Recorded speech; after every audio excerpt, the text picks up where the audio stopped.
Assalamualaikum warahmatullahi wabarakatuh. Selamat pagi anak-anak. Kita berjumpa lagi di mata pelajaran tinjauan seni. Ini pertemuan yang kedua kita di semester genap. Oke, sebelum kita mulai pelajaran pada pagi hari ini, marilah kita membaca basmalah terlebih dahulu agar materi yang saya sampaikan dapat diterima dengan baik. Bismillahirrahmanirrahim. Di pertemuan kedua kita akan bahas KD 3.7 dan 4.7. 3.7 menganalisis sejarah seni timur, 4.7 menyajikan hasil analisis sejarah seni timur. Adapun indikator pencapaian 3.7 menelaah sejarah seni timur, menemukan sejarah seni timur, dan menyimpulkan sejarah seni timur. Adapun indikator pencapaian 4.7 mengemas hasil analisis sejarah seni timur, memproduksi hasil analisis sejarah seni timur, dan melengkapi hasil analisis sejarah seni timur. Langsung saja, jauh sebelum dimulai perhitungan tahun Masehi, di beberapa tempat di daerah timur sudah memperlihatkan suatu kebudayaan yang bermutu tinggi dan sangat berpengaruh baik di timur maupun di daerah barat. Kesenian timur pada awal berkembangnya berpusat di Mesir, Mesopotamia, dan India. Ketiga daerah ini menampilkan bentuk seni yang memiliki ciri khas masing-masing sesuai dengan kepercayaan, pandangan hidup, dan tradisinya. Jadi sama saja seperti di sini ya anak-anak, bahwasanya kesenian-kesenian yang ada di wilayah timur dan barat itu berkembangnya juga sesuai dengan daerahnya masing-masing. Jadi mereka memiliki ciri khas sesuai dengan daerahnya masing-masing. Oke, lanjut. Yang pertama kita akan bahas kesenian Mesir kuno. Ada seni bangunan. Bangunan makam yang disebut piramid didirikan dari susunan batu kapur berbentuk 5 segi 4 yang di dalamnya terdapat gang-gang atau lorong menuju ke kamar raja atau mumi Fir'aun, kamar permaisuri, dan kamar harta. Salah satu piramid yang terkenal yaitu piramid Khufu di Gizeh yang dianggap sebagai keajaiban dunia. Bangunan kuil di Mesir ada dua jenis, yaitu kuil lapangan dan kuil korokan. Ini mohon maaf Wahyu tidak bisa menyajikan contoh gambarnya ya anak-anak. Kita lanjut. Yang kedua, seni patung Mesir kuno. Berdasarkan sikap tubuhnya, patung Mesir dibedakan menjadi yang pertama patung Kourus, yaitu patung dewa atau raja. Memakai tutup kepala, berdiri tegap, tangan kanan dikepalkan di samping dan tangan kirinya dan kaki kirinya dilangkahkan ke depan.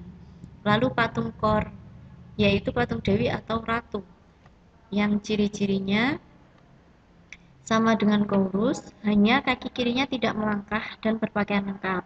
Patung dalam bentuk lain disebut Sphinx, yaitu patung berkepala raja berbadan singa. Yang ketiga ada seni relief atau lukisan Mesir kuno. Ditemukan pada lembaran papirus, peti mati, dan dinding. Kesan yang disampaikan bersifat dekoratif dan simbolis, sedangkan cara menggambar objeknya yaitu yang pertama bersifat ideoplastis, yaitu mengungkapkan apa yang dipikirkan dan bukan yang dilihat sebenarnya. Yang kedua menggunakan perspektif batin, artinya menggambarkan besar kecilnya objek bukan ditentukan oleh jarak pandangan, melainkan berdasarkan martabat orang yang digambarkan. Misalnya menggambar seorang raja lebih besar daripada rakyatnya, menggambar seekor singa lebih besar daripada gajah, misalnya seperti itu. Ada seni musik dan seni tari Mesir kuno. Sesuai dengan perkembangan kebudayaan, mereka pun pada saat itu sudah mengenal seni tari dan juga musik ya anak-anak. Hal ini berdasarkan pahatan mereka atau relief pada dinding bangunan.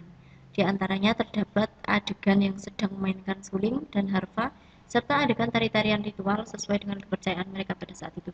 Mungkin kalau zaman dulu itu semuanya itu entah musik, entah tarian itu pasti bersifat ritual ya, karena lahirnya memang dari situ.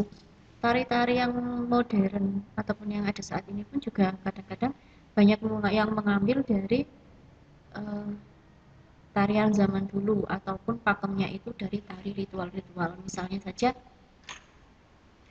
bentuk ataupun pola seperti lingkaran, vertikal, horizontal, itu kan pola-pola yang masih yang sudah dipakai sejak zaman dahulu gitu. Lalu yang kedua ada kesenian Mesopotamia. Yang pertama ada seni bangunan Mesopotamia. Istana dengan ciri-ciri menggunakan konstruksi lengkung tanpa menggunakan tiang. Pada bagian pintu gerbang terdapat patung penjaga ambang, yaitu patung berkepala raja dan berbadan banteng dan bersayap. Ada zigurat, yaitu sejenis menara bertingkat berbentuk kerucut yang berfungsi sebagai bangunan suci. Ada juga stele, yaitu sejenis tugu batu yang permukaannya diberi relief tentang suatu peristiwa. Seni patung, ciri-cirinya patung Sumeria, tubuh kaku, otot dilebih-lebihkan dan kepalanya bulat. Patung Asiria, matanya diperbesar, dekoratif, raut muka mengesankan kekerasan. Patung Babilonia bersikap tenang, seolah-olah sedang menjalankan tugas keagamaan. Untuk seni reliefnya, relief Babilonia bertemakan tentang keagamaan, sedangkan relief Asiria bertemakan tentang kekerasan. Hampir sama dengan patungnya tadi ya, reliefnya. Lalu kesenian India. Yang pertama ada seni bangunan. Contohnya reruntuhan bangunan yang ditemukan di dua kota menggunakan batu bata, penempatan bangunan dengan sistem sentral, dan sudah ada bangunan yang bertingkat. Seni patung, berbagai naturalis dan stilasi terbuat dari batu logam dan kayu. Seni relief berupa materai piktogram dari lempengan tanah liat yang diberi gambar binatang, badak, lembu atau singa, dan tulisan yang sampai sekarang masih belum bisa dibaca. Kemudian sejak munculnya ajaran Hindu-Buddha, maka berkembang kebudayaan yang bercorak khusus. Bentuk keseniannya mengarah pada gaya perlambangan atau simbolisme dengan berpedoman pada buku seni. Oke anak-anak, cukup singkat ya pertemuan kita. Saya ucapkan terima kasih, tetap jaga kesehatan. Saya akhiri. Wassalamualaikum warahmatullahi wabarakatuh.